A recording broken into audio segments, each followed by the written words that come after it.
Hi everyone, and welcome to our webinar. Today we're going to be joined by some fantastic people from the University of Cumbria. Claire and Finn are going to be talking all about healthcare with scenario-based simulations.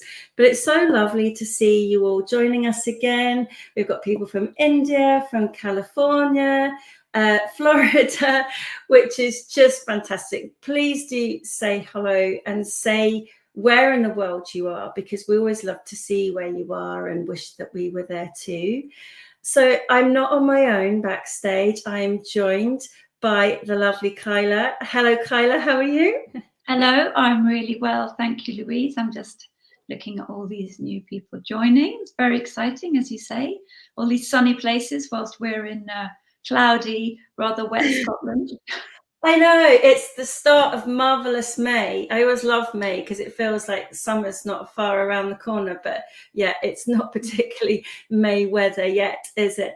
If you're just joining us, please do ask your questions in the chat and pose any questions to Finn and Claire. They'll only be too delighted to answer. Do you know what I love about our webinars is that we get such good engagement, and I think that it's genuinely because people are so chatty in the chat and giving comments and questions and ideas for what they're doing as well, or their particular kind of subject. So do please share and we'll do our best to answer. So without further ado, Kyla, I'm going to send you back to be in control of all the comments. Okay. Bye. Hi, Sherry from the USA. Hi, Julie from Canada. Molly from England joining us. So as I mentioned, I am joined today by Finn and Claire, and I've had the pleasure of knowing them for a few years now and have been very happy to see their usage of ThingLink flourish as they started to use it. So please have a big warm welcome for Finn. And Claire, welcome. How are you? Hello. Nice Hello. to see you. Very well. Here. Yeah. It's whereabouts are you? Tell everyone where Cumbria is. Top of England, right on the Scottish border. We're right on the Scottish border, aren't we? Yeah, nearly Scotland, but not quite. Not quite. So you haven't got great weather there either. It's not really that nice blue sky behind you, is it, Finn? Not quite. No, it tried to get close to that today, but not quite. Not quite. Yeah, it was actually sunny here for about 2 hours this morning. But yes, it is May and the start of May, which is really lovely. But just to give everyone a little bit of background about both of you. So Claire, you're the simulation development lead at the University of Cumbria. What I loved about your bio is that you really talk about the intersection between technology, your background in art and health as well, and you brought all of that to this role. Yeah, so I mean, Finn's the real artist, which I'm sure you'll go on to in a minute, but I've got a passion for the arts, and obviously that makes our relationship work really well. So driving those together and bringing them together in that immersive environment and is just really, really nice. Yeah, I think it's better for us to bring these disciplines together and think about the artistic side of it, not just, how it's going to work and how it's going to function. And it's really interesting for people that are maybe looking for a different kind of path in their careers, and how, you could come from any of those kind of backgrounds and land into this kind of work, which actually just aligns so well with your values because you're so good at it. And Finn, former filmmaker, we were talking about this earlier, and you brought all of those skills into your role, which is really evident. And I'd like to just give you a big congratulations as well, because you've won some awards recently as well. Yeah, we've been very lucky recently. So the team was nominated for 3 awards. Well, we were finalists for 3 awards. And then I took home Female Role Model of the Year, which is great for the team. So yeah, really, really proud of us. Yeah. Awesome. And Finn, tell us a bit more about your background and how you came to take on your role at the University of Cumbria. Yeah, it's I suppose an interesting journey. I started, I still am in sort of the creative arts. I started in the creative industry. I come from sort of more of a filmmaking background, like you said. I've worked in the industry for a couple of years. Worked as a technician at the same time, and then sort of slid into the health sector about 3 years ago, and haven't looked back since. But for me, I mean, the great thing for me about my job and about sort of working with the team is just that creative freedom that this role allows me. And obviously it's great to be able to have that creative freedom, and also to have platforms like ThingLink that allow us to kind of bring our creativity to the, I suppose, the virtual page. Yeah, for sure. And in this webinar, you're going to be showing us some fantastic examples using many different of the applications of ThingLink and the tools, and talking a bit about how you created it as well, because sometimes people really like to see, you know, what was that journey that took you to actually create that, and what was the inspiration. So we'll be looking forward to going into that. So if you are just joining us, hello from Iraq and Brighton, somebody else, Vietnam, Montreal. Thank you so much for joining us. What we thought we'd do as well is at the end of the webinar, we'll send you an email. So everybody that signed up for this webinar, 15 minutes after it closes, you'll get an email from the team here today, and it'll include the replay, and it'll include all the links, the slides. There's a certificate of attendance for being with us as well, and we've put some other great links in there as well. So you'll get everything. It will be shared with you. And if you're watching this on the replay, we hope it's warmer for you now than it is today. So just a bit of background about ThingLink. So I'm aware that some of you might be joining us today that don't know what ThingLink is. Some of you might be old friends and fans and followers. So ThingLink is actually 13 years old now, and it was the vision of Ila Maria Koivula, and her kind of vision, or this idea, was that anything could be an interface for learning. And ThingLink is 13 years old now. Can you believe it? And some of you have been using it since it was born, if you like, its inception, and it has just grown up so much there. But this notion of anything being an interface for learning, whether that's a picture of something, whether that's a video, or creating a 360, and we've certainly seen over the years, and I thought this was quite interesting to put up as well, the evolution of learning technologies. And for those of you who've been working in this industry will remember, probably going back a bit further, show my age, you know, kind of projectors where everyone would roll the kind of the reel back of the acetate at the start of the session or the term. But ThingLink has actually grown up with the technologies as well. So first of all, we looked at images and making those interactive and being a kind of way that you can interact with the content of that image. Then we added video, 360 images and videos. Early 2020s, 2021, we started looking at how you can make 3D objects interactive.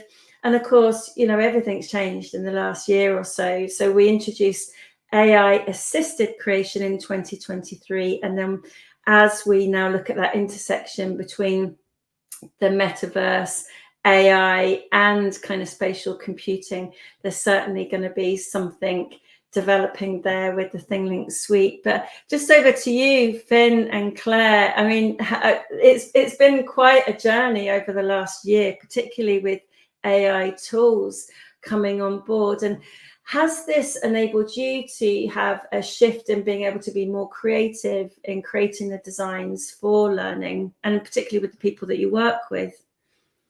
I think what we've always enjoyed about ThingLink is that it evolves so well. It evolves with, you know, whatever's going on. And Finn and I deliver training to staff at the university.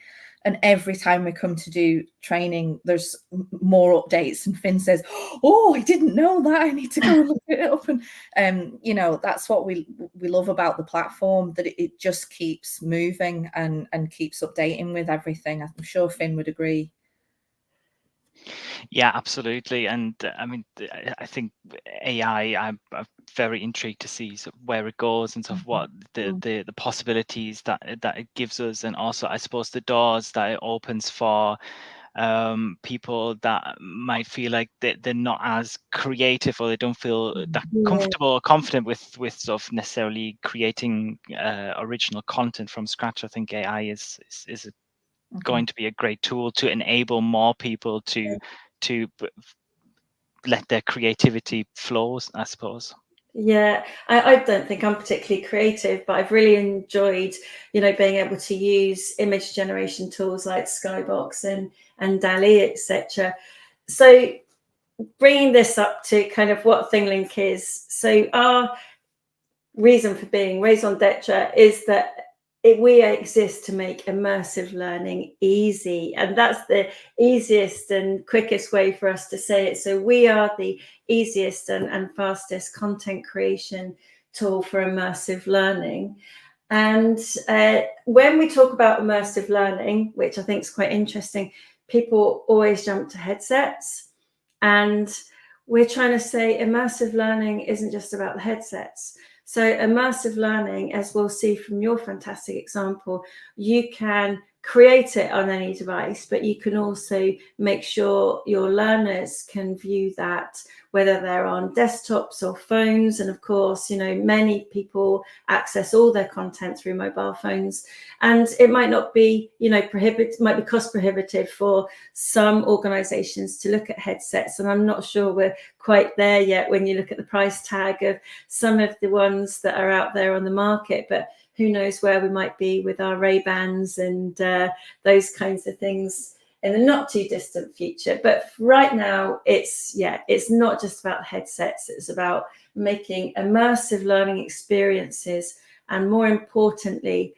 the multimodal immersive experiences, so you can see and hear. And we see this in your example so beautifully when you come to share it. So ThingLink in 2024, this is an updated one, so many of you won't have seen this before. So we are a suite of tools where you have your original, the best, the ThingLink editor. We have our AR solutions, so you can create in-person experiences as well. Remember Ula's vision about anything and everything can be an interface for learning. So you could hover your phone over an object and see all the hotspots over on your phone in real time. Our scenario builder as well has built-in analytics, guided tours, and then ThingLink spaces, and that's a nod to the future with that intersection of spatial computing, AI, and also mixed reality.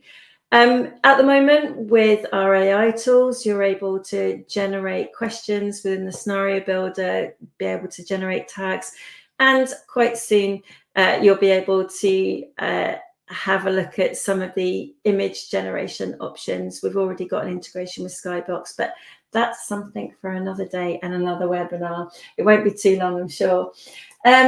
So just a nod now before I hand it over to Finn and Claire of where we started really getting a feel for the importance of the healthcare industry and the way that they were using ThingLink. And this is, I don't know if you've seen this one before, I'm sure you both have, but this was developed by Abhilasha Jones, and Abhilasha is in the University of Central Lancashire, and this was the and it's not a scenario, it's actually an immersive scene.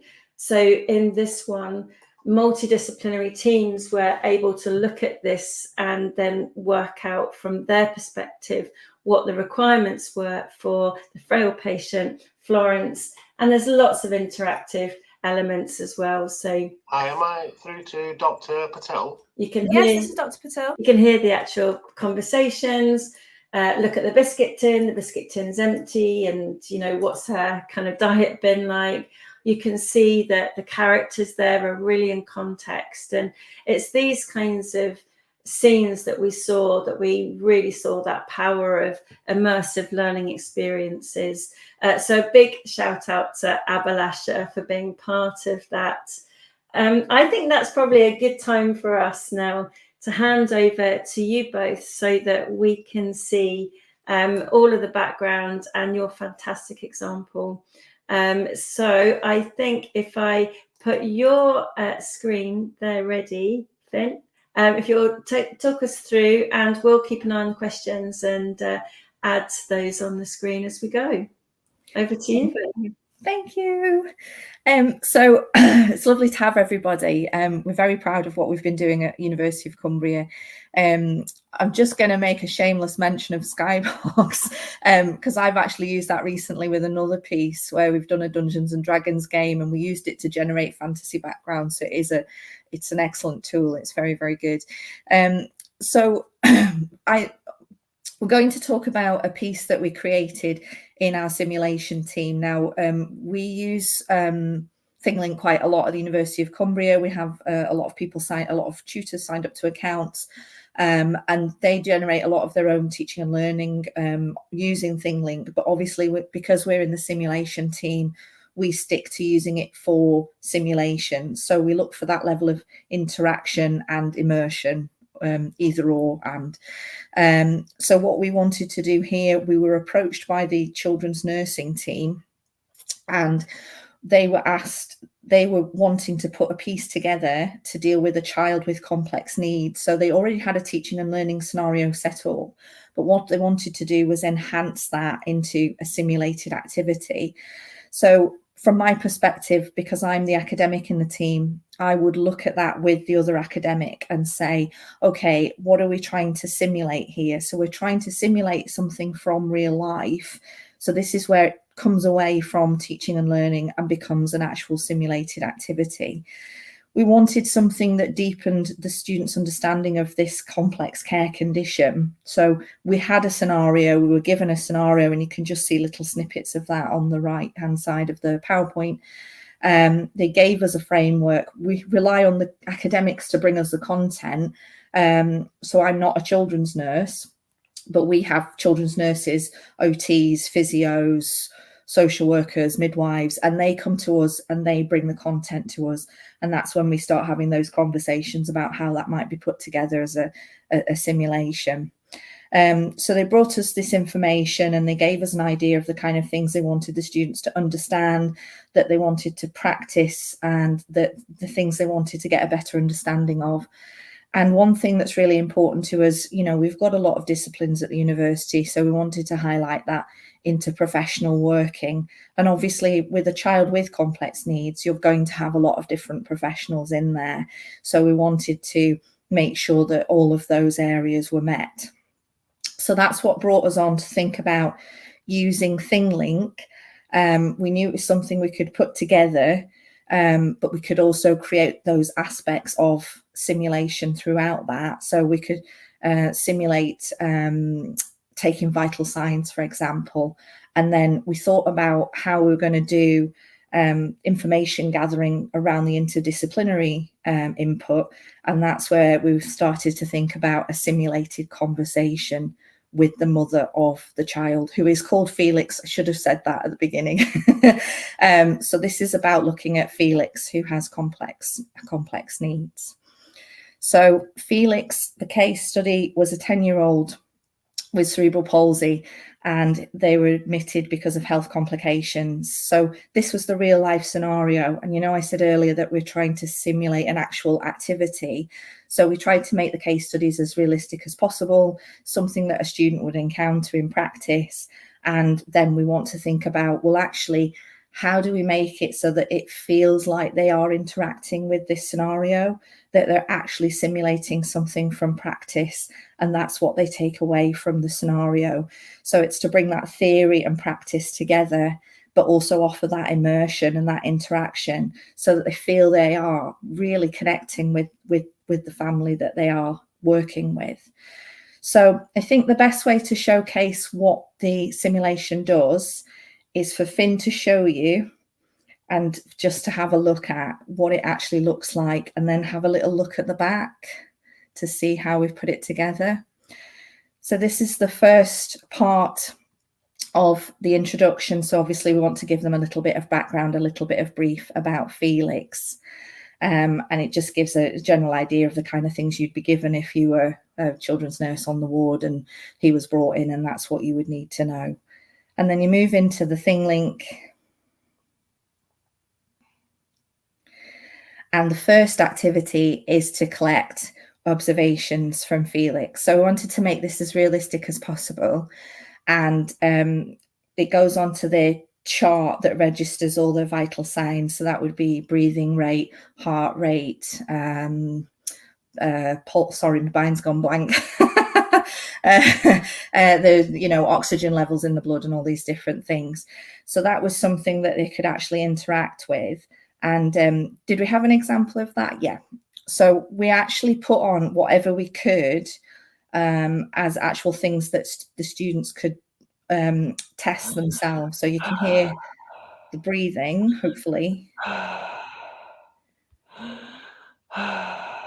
So the breath rate is actually the breath rate that we want them to count. So they will count the breathing, and then they will add that up, and then they will put that on the chart, and then they will calculate Felix's score. There's a heart rate one as well. And there's other scores that we've just written because there was no way to simulate that, unfortunately. But that's the heart rate.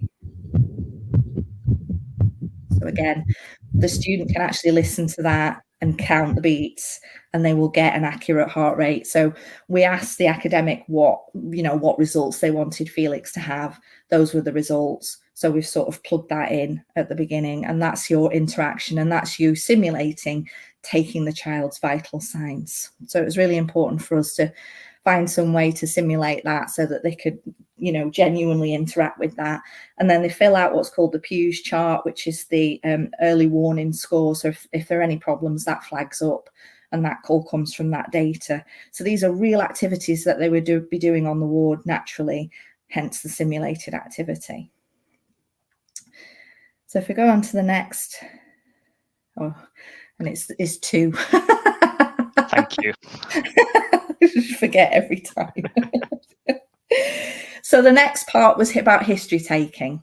And again, this is a very realistic practice that students would have to undertake and practitioners would have to undertake.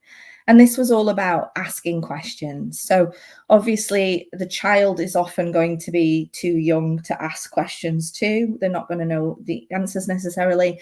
So the conversation we've simulated is with the mother. I'm in a lot of our stuff just for convenience. So I've played the mother. Now, we did put a time limit on this, and the reason was we wanted to put the students under a certain amount of pressure, just because in a real environment, you wouldn't have, minutes and minutes and minutes to think about what kind of thing you were going to ask next. You would be asking the question, and then the mother would be responding. We've also limited the number of questions you ask each time. And that was just a structural thing that we decided was best. So the students can go through the scenario several times and gather different answers each time. The questions you are offered won't be repeated again unless you go through the scenario again.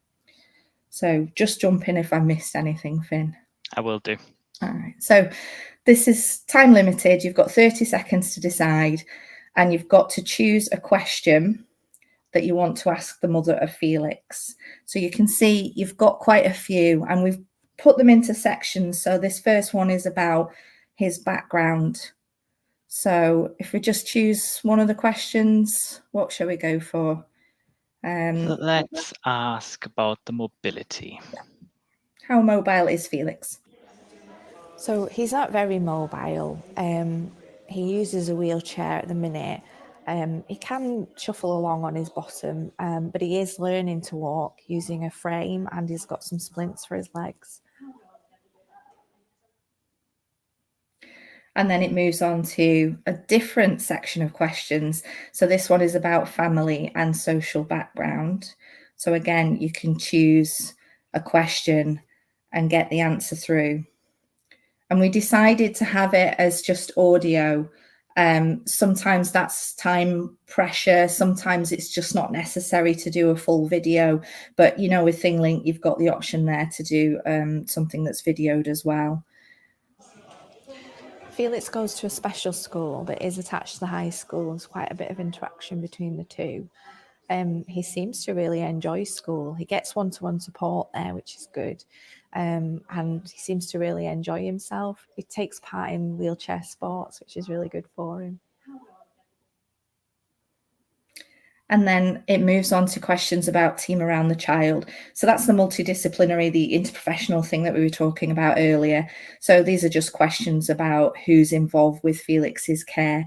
And we've done it from the mother's perspective, but you could widen this out. So you could get some actors in to play the OT and the physio and the children's nurse on the ward, and have the answers come from them. There's loads of different ways you could format this.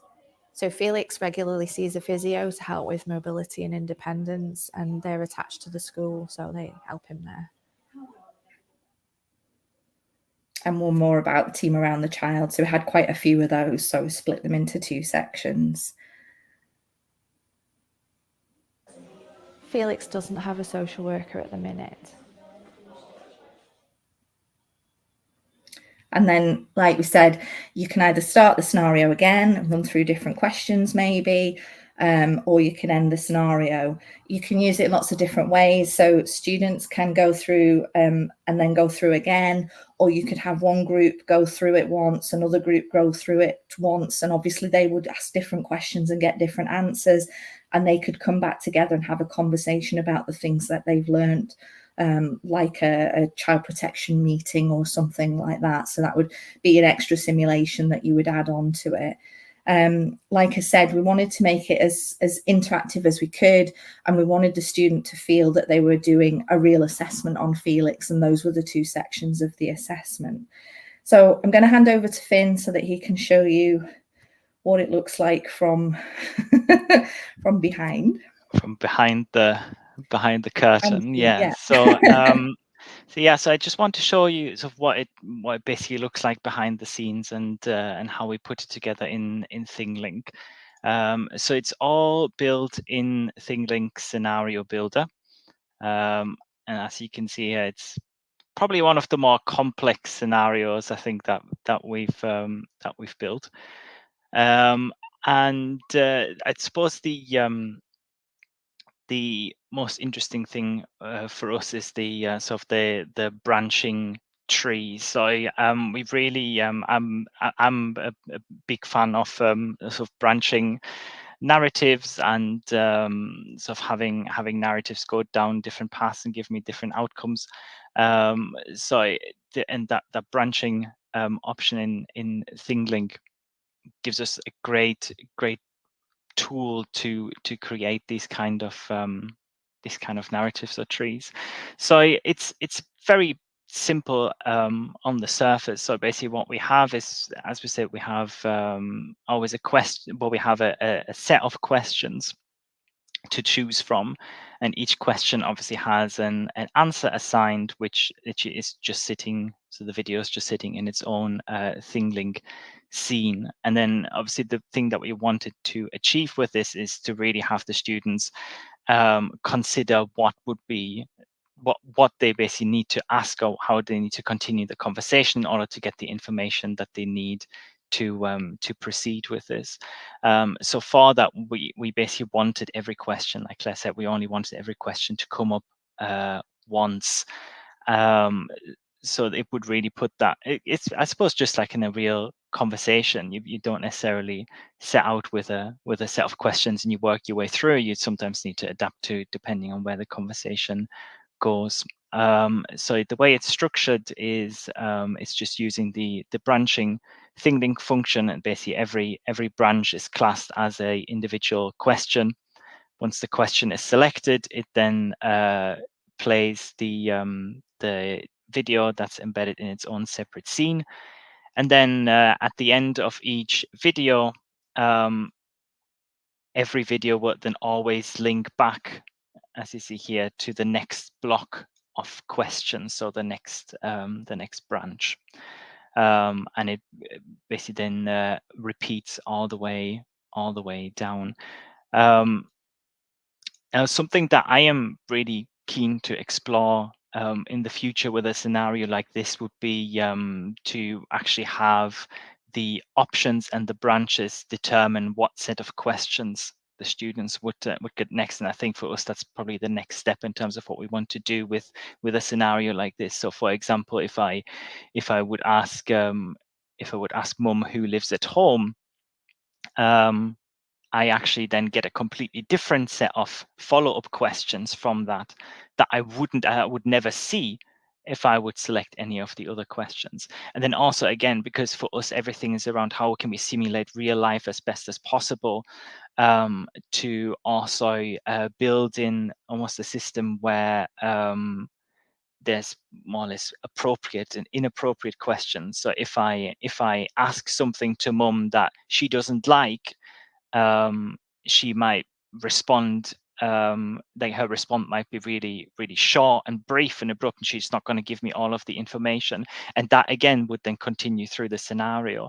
But if I spend some time with mum and I emphasize with her a lot more, then she's starting to open up and she's giving me some more information as well.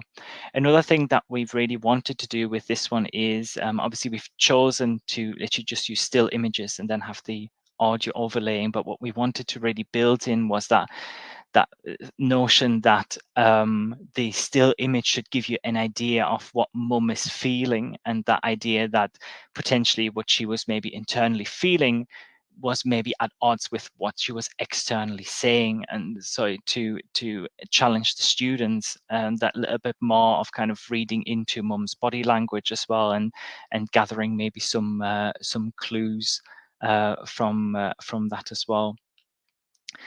I think that's probably the general idea. Obviously, like I said, what the other thing that was really important for us is have that time limit function on it. Again, just to better simulate reality. I'm sure we all know if we're having a conversation with someone, we can't just sit there for 5 minutes and think about what next to say. It's supposed to be a flow, isn't it? So we've really wanted to find a way to kind of simulate that little bit of pressure of that you might feel if you are in a conversation with for example, a service user, and you need to quickly come up on the spot if what do I ask next to get to the information that I want. So we played a little bit around, didn't we, with different lengths. I think we started with a minute. That felt a bit too long, so we went shorter, I suppose, until it felt a little bit too short, and we kind of settled on that 30-second time limit because we thought that it felt like a good time to be able to read and comprehend all of the questions, but not then give you too much time to then actually think about them too much and sort of make I suppose, more of an intuitive decision over what to ask next. I think we're always aware that, we want to make things as high fidelity as we can in simulation, but there are always going to be limitations on that. So how can we replicate certain feelings? So it's not necessarily that it looks identical to a real scenario, but it has the feeling. So the time is just to add that layer of pressure, and like Finn says, to drive the conversation forward as you would in real life. So those are the challenges that we have to come up with in the team, as to how to give that extra feeling of fidelity to the students that are using it. Like I said, we've probably covered most things, but this was rolled out to the children's nursing students, who gave really good feedback, and the tutor decided that they would use the scenario, and then they would go back through the scenario, and go through it as many times as they wanted. But like we said, there's loads of different ways that you can manipulate this and tweak it and use it in your own way. And what I think is really nice is that although we've built it like that, you can take the time element away, or you can make it shorter, or you can just have groups using it once through, or you can have them multiple times using it. So there's loads of flexibility to how it's actually rolled out. And now the structure's in place, anybody else could come and say, I've got a scenario, and that could be plugged into that same format. So, we've had the structured session, we wanted the observations, investigations, and then obviously you've got your debrief at the end of that. We've got those interactive elements that we feel add to that simulation, that simulated activity. So we need to be very careful in our team that we make sure it is simulating something, and it's not quite, you know, a learning and teaching activity per se. It has to be simulated from practice. We've talked about realistic simulations, so that's the fidelity. You know, we've got real vital signs in there, real observations and real family dynamics. And like Finn said, we can add to that if we start to introduce facial expressions, or we have sort of conditional formatting where you ask a question and it sort of triggers mum, and then the conversation goes down one path, but if you don't, it goes down another. You know, these would all be nice things to add to that realism. And, you know, we're looking at feedback mechanisms around this, so we can have the debrief, but are there any other ways that we can feedback around this and evaluate what, you know, how these scenarios are running and how the students are responding to them. You know, this did have really good feedback from that one session, but we're keen to roll it out in other sessions and see what students make of it. And also, I suppose it's coming to the end where we want to assess the impact of the simulation. So we don't want to just put something out there, but we want to know how it's affecting their learning, how it's affecting their feelings in practice. And a lot of simulation, I think, it's not just learning the skills, but it's also raising your confidence. It's that opportunity to practice things that replicate real life scenarios, but in that really safe environment where nothing can actually go wrong because nothing's real ultimately. So it'd be really nice long term for us to assess the impact of that and see what effect that's had on students as well. Do you have anything else to add, Finn? I think I suppose the great thing for us in terms of using ThingLink for this particular session is, I mean, obviously there would be ways of doing this as a live session with a live actor playing Felix's mum for the students. But I suppose the real benefit for us of building this in ThingLink is obviously on the one side we can cater to any of our remote students that for one reason or the other physically can't come onto campus, but also from a logistical point of view, you know, if we have big cohorts, how feasible is it for one actor to sit in one place having to play through the same scenario for a week, 5 days, 9 till 5. That's incredibly draining for that person having to play Felix's mum. But so what this allows us actually to do is basically capture that performance once, but give the students the opportunity to repeat it as many times as they want, as they need, or as many times as the academic would want or need to repeat the session. So I think that's, for us, is the great benefit of having built this particular resource with ThingLink. And they could revisit Felix, so we could up-level it. You know, we could have first years doing this basic scenario, but next year they could come back to Felix, and actually that scenario could have evolved, and the answers to those questions might be the same, but the answers might be very different, you know, might have deteriorated, might have improved.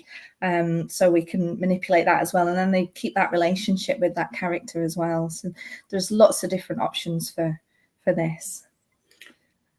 That's amazing. Congratulations. Honestly, it's been quite quiet, but I think everyone's just been so absorbed in what you were saying. Honestly, it's absolutely fantastic. And I think that you just highlighted all of those important points in learning experiences today, which we know have got to be so true to life and give people the opportunity to try things in a safe way, so they can go back and repeat. And actually, it's so relevant and relatable, and you just made it look so easy, but it's honestly, there's some lovely comments coming through now. One here, it's this will benefit many doctors and nurses as well practicing remote areas.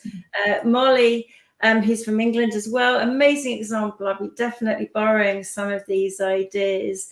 So how did you actually get started? That's the kind of question we use. You know, where did the kind of brainchild come from, if you like? we work the same all the time. So people, academics come to us with ideas, and they can be as vague or as complex as they, the idea they have at the time. And then we have a chat, don't we, of how that might evolve and how it might look. And obviously Finn, with his knowledge, his technical knowledge, his creativity, will guide the sort of how that's going to look and what platform or modality we'll use, and it will usually be his recommendation for that. It's just, we just work well together, and I try and guide and steer the learning outcomes, just to make sure, because it's so easy to say, oh, I want to use VR or so, and get all excited about it, but we try and make sure that it fits the purpose, and we really want it to be meaningful as well as nice to look at. So we always make sure that we try and pick the best modality for that. But Finn's the drive for how it's going to look, how it's going to be visualized. And I was going to say, Claire's the part that makes it meaningful, and I'm the one that makes it nice to look at. I think that describes very well. No. Any tips for anyone that's thinking about starting out with something like this? Where's a good place to start? I mean, obviously taking inspiration from your examples, but is there anything that people can do to start off? My advice is always just get a pen and paper and start sketching it out, and kind of be animal with it. Don't do it on ThingLink first. Right. We have a whiteboard in the office, and we tend to branch on there. If you go straight into it, it's possible, but a lot of the time you'll just end up in a pickle. So I think Finn would probably tell you to yeah, absolutely. That kind of, I think that storyboarding and that planning phase, I always think is so important. So that when you come to actually building it, especially with those kind of more complex scenarios, and if we're introducing sort of the branching options, that you know exactly what's going where, and also just to so you know what resources you actually need to gather to build it. If you plan it out on paper, whether virtual or real paper, then you know exactly, right, I have these 10 different choices that I need to fill. Each choice needs 3 different options, so I need to record X, Y, and Z, or X amount of audio files or video files.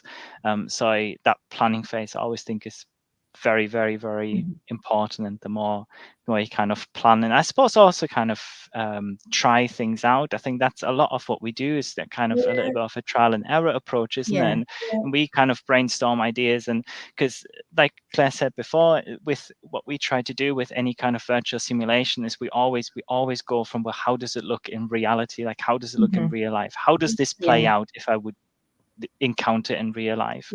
And then we kind of say, right, so what's the defining factors of that? What makes it what it is in real life, and how can we then transfer that into a virtual way? And sometimes we both immediately, I think, have an idea of, and that's the one that we go for. and sometimes it takes us a couple of weeks of a lot of trial and error to get to one when we finally say, yeah, that's it, I think we've nailed it now. So we make a lot of mini ones, don't we? Mini ones, just to test the, that sort of format. My ThingLink workspace is filled with just tests and trials and demos. It's like test 1, test 2, test 3. And I guess the other thing is that, if you do get it wrong, it's just easy to switch bits out, isn't it? And it is to kind of change things. And also, things change. There might be a different Pew score. There might be, some other piece of legislation that comes in, and at least you can go back in and then edit it. You're not going to lose anything. The other thing I really liked about this is I like the fact that you had the image and the audio. And I think that was a really nice way of being able to do it, because sometimes I think people get quite put off if they think that they need to get, you mentioned an actor, but even just the process of videoing can just take ages and ages. And if you've got a static image, you're not drawn into the video so much, but you're actively listening. I think that works really well in this example. And sometimes it's just not necessary. The audio did exactly what we wanted it to do. So it wasn't needed. There's probably situations where you want that you know, facial expression development or something like that, and that therefore that's more important to have video. But in this instance, it didn't really, because it's just first years and it was, you know, that more basic level. It wasn't essential. It was about the answers that were being given. So it was, yeah, don't need to make work for yourself. One question that came in, which is, thank you for the excellent presentation. Is there a way to increase the font size of the text used? And I presume someone's meaning the font size in the tags, or maybe in the scenario boxes. Yeah, and I think that's a really nice bit of feedback. So at the moment, if you're in the actual tags themselves, there is a way of making a bigger pop-up box, so you can make the container a lot bigger. But also the thing to remember is, and this is actually a nice point, is that we were viewing that it was shared from your desktop, but it's obviously going to work on a mobile phone. It's going to work wherever you want to share that particular scenario. So it is going to be optimized for whatever device that people are viewing it on. So that's not quite an answer to your question, Andrew, but I'll certainly, you know, be able to maybe explore that a bit further with you. But I do like the idea of the fact that it is going to be right for the device that you're looking at it in. And that's another question. How were your learners, the student nurses, able to consume and engage with the experience, immerse themselves in the experience?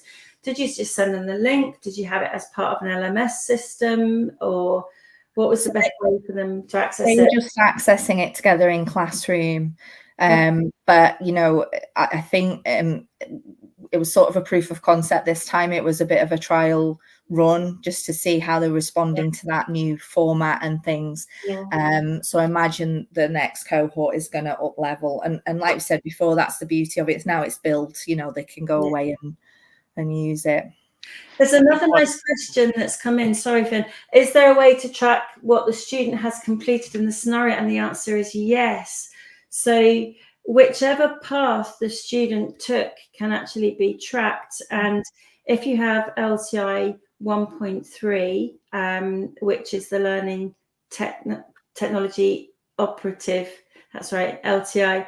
So it actually writes back to the gradebook if you were using something like Moodle or with Blackboard or other LMSs. But the person who created the scenario, if it's shared with, say, like one of the lecturers, they could go into the scenario and download a CSV file that shows every click that they've been. So you can actually get those engagement stats. And that's a really good question, Jen. I mean, you don't have to have it that way, but it is, you know, a really important point if you're doing mandatory training. And I know that this is more about learning through the scenario, but we do obviously see this being used in other applications for mandatory training, for example. We're just looking to upgrade at the minute because we'd like that facility, because I get asked all the time from tutors about using this for OSCEs. So that practical scenario would be brilliant for OSCE use, and yeah, that would be perfect to get those backdoor statistics. Yeah. Can you just tell us what OSCE is? OSCE, sorry. I can't remember what it stands for. It's basically a practical assessment of something. So if you were practicing taking blood, you do an OSCE, so you'd get a dummy arm and you'd inject and you'd draw blood back, etc., etc.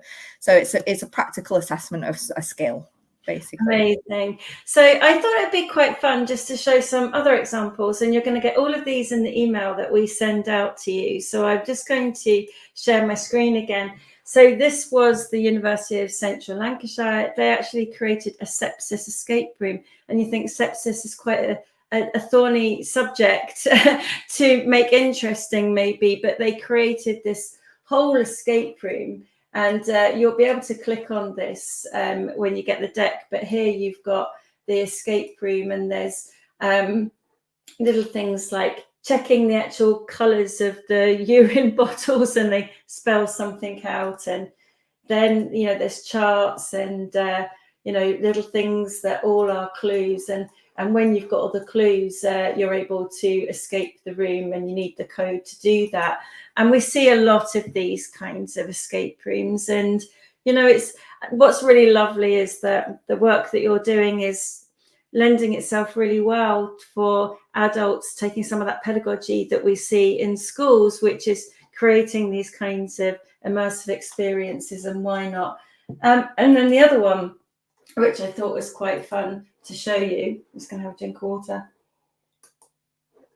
is a scenario which is all about looking at the clinical pathway of a stroke patient. Excuse me. And here you're able to practice what the route might be. And if you click on the proceed button,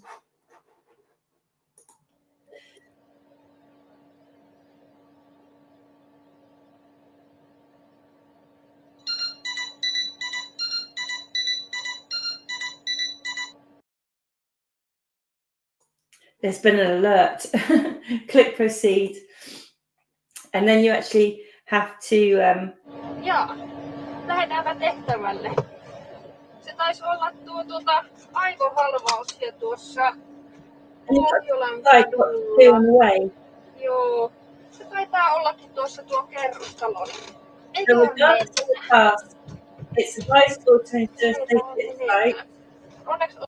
Or do you make the preliminary division of labour, click forward.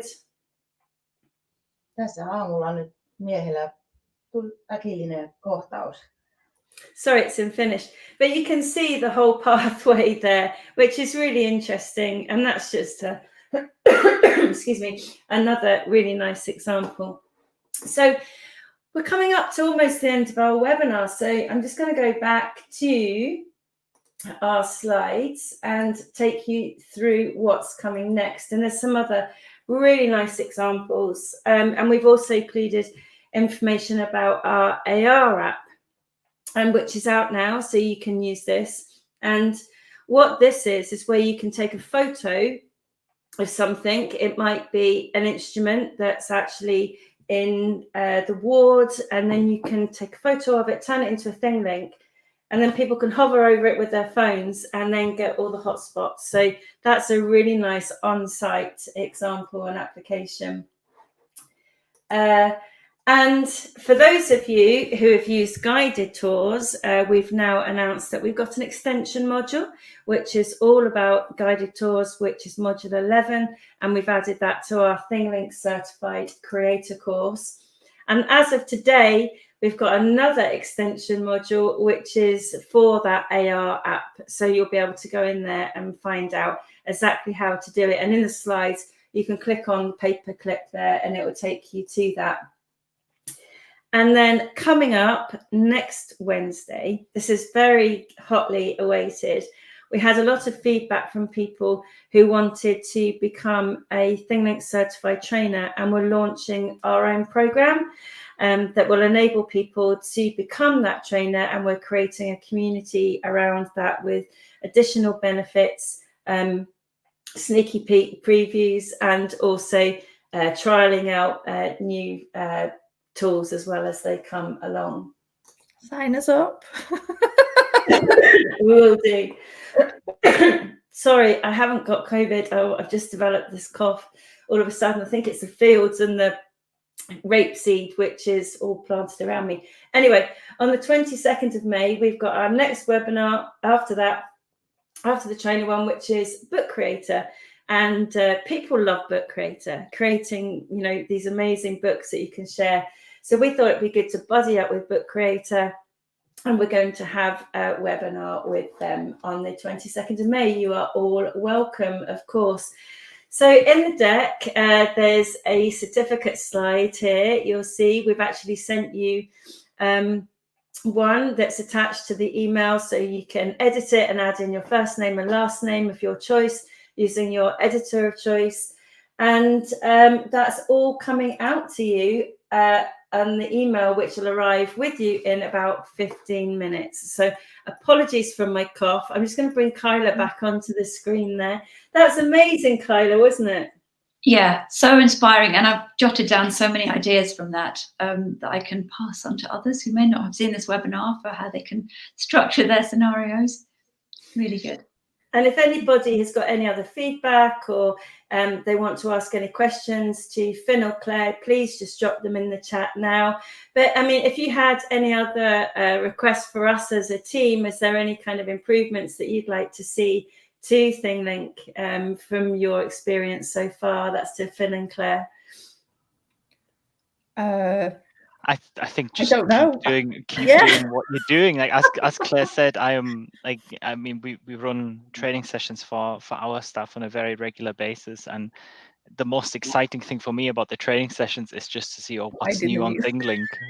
What new little nuggets of excitement have they planted in this time since I've to be last honest, done Louise, one of these. As soon as we've had the idea, we go on and you've done it. So we don't think we've ever emailed you because we've never got that far.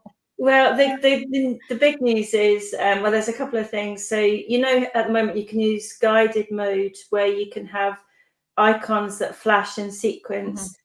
It's been hotly requested that we could have it so it's kind of locked so that people can't progress until they've seen one in order. So that's going to be coming out in the next couple of weeks as well. And as I mentioned, there might be some news coming out with AI image generation tools as well. So that will be coming out before you know it. But just a huge thank you to both of you. Thank you, Theo. Theo's from the University of West of Scotland. ThingLink is amazing as it is.